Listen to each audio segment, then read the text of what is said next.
अस्सलामुअलैकुम वरहमतुल्लाहि वबरकातुहू। मोहतरम नाज़रीन, आज 19 मई 2022 बरोज़ जुमेरात की बड़ी अहम ख़बर आपसे शेयर कर रहे हैं।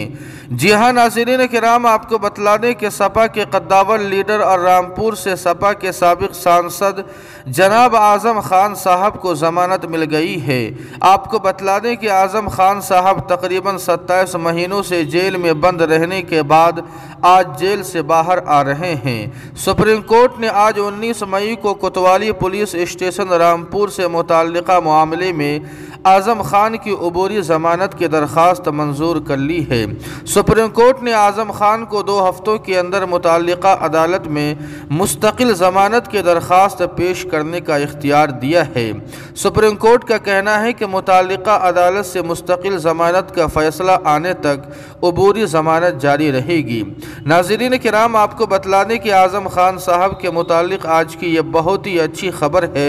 दुआ करें कि अल्लाह पाक मुस्तकिल ज़मानत अता फरमाए। जी हाँ नाज़रीन किराम, इस खबर के मुतालिक आपकी क्या राय है, कमेंट करके हमें ज़रूर बताएं। वीडियो को लाइक और शेयर कर दें और कासमी जीके को सब्सक्राइब करना न भूलें। वस्सलामु अलैकुम वरहमतुल्लाह।